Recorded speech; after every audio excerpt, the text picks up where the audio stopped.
Oh, the evolution of migrant crime becoming more disruptive than ever, at least caught on video here in multiple communities like Aurora, Colorado, which is on your screen, even El Paso, Texas, reporting illegal Venezuelan migrant gangs are taking over apartment complexes or attempting to, creating a big mess on their streets as well. And then the report of a massive flow of illegal Haitian migrants in Springfield, Ohio. Let's talk about it with our border panelist. Bill Wells is the mayor of El Cajon, California, and Nelson Balido is the Border Commerce and Security Council chairman. Welcome to you both, and thanks for coming on. You know, throughout the course of this week and the last, Newsmax has done some reporting, including Christina Thompson, a correspondent's reporting on just the impact of 20,000 individuals coming into a small community. It's about 60,000 residents, and the impact it has, the strain it has on the resources available, whether it's housing or jobs. Mayor Wells, maybe you could speak to that, just what sort of that might look like for residents when it comes to a whole new group of people coming into the community and maybe relying on more local resources.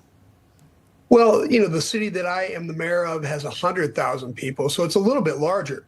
But I can tell you that we have experienced something similar when the state of California basically made homelessness legal and made criminality legal. We got a lot of the homeless people in the rest of the county of San Diego came to El Cajon.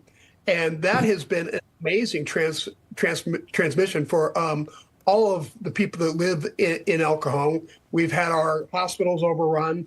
We've had our schools overrun. Our social welfare system is overrun, not to mention the fact that there is crime and trash all over the streets. And I think that this is a similar situation, but probably a little bit worse, because at least the people that we have coming that are homeless are not criminal gangs, which I think is what you're seeing in this small city. Yeah.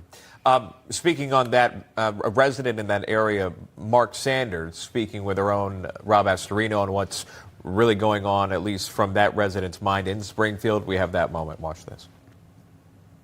The number that's being batted around is at least 15,000. There's closer to 25 to 30,000 right now. Wow. And we had a bus drop off at a local truck stop out by our fairgrounds, and about 30, got off the bus and kind of disappeared into an area to be picked up by vans and taken to it's a St. Vincent de Paul. It's like a welcoming center.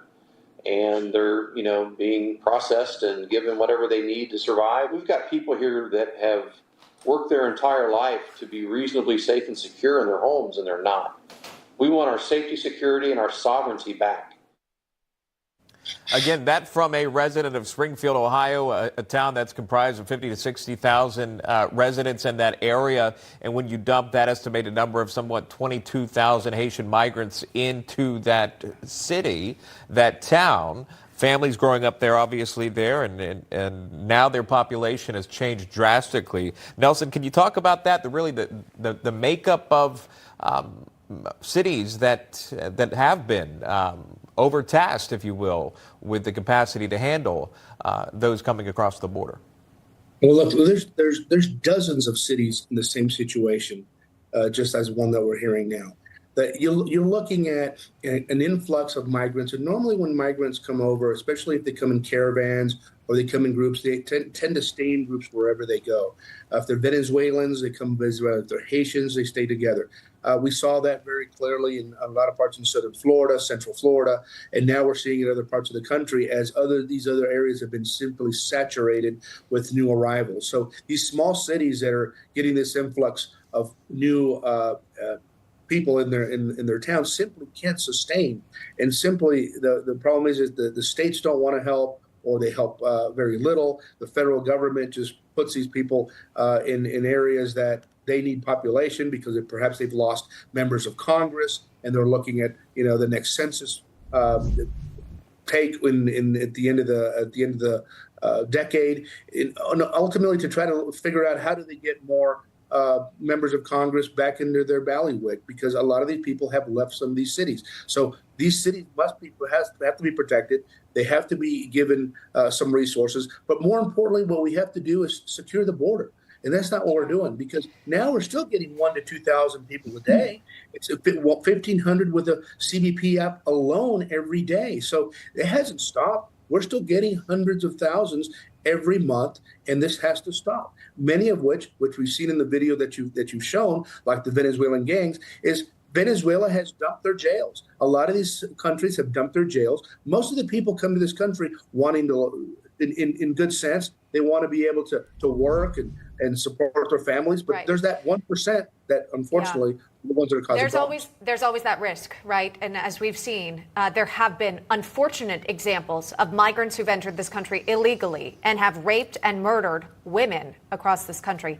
I did want to move on to this. This is Kamala Harris's supposed plan to fix the border crisis. From her campaign, it reads, quote, as president, she will bring back the bipartisan border security bill and sign it into law. At the same time, she knows that our immigration system is broken and needs comprehensive reform that includes strong border security and an earned pathway to citizenship. It goes on, but the gist of it, Mayor Wells, is citing back to that bipartisan bill. I mean, it's passing it off to Congress's problem. Would we actually see her take executive action?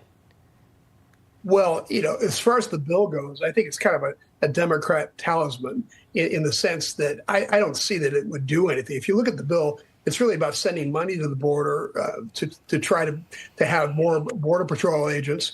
But if Border Patrol agents are given the orders not to enforce the border regulations, but merely to be processing agents, I don't see how that helps the country or my city at all. And I don't believe for a second that Kamala Harris is any less liberal in her border policies than President Biden was. My suspicion is, I think most people feel this way, that she would be a lot more radical than President Biden was. So, yes, I think she would use executive orders to further damage the country for her own reasons, which I think most of us find incomprehensible. She said she would sign a bill that came from Congress, but that would have to get to her desk, which would require the votes, which, again, they don't have, whether it be in the Senate or in the House, depending on which bill. That is Mayor Bill Wells joining us, and Nelson Balido. Thank you both. We appreciate it. Thank you. Thank you. Russia and Ukraine now trading attacks. Russia's President Vladimir Putin increasing the size of his army by more than 100,000 soldiers. So what does this mean for the ongoing war? We discuss next on National Report.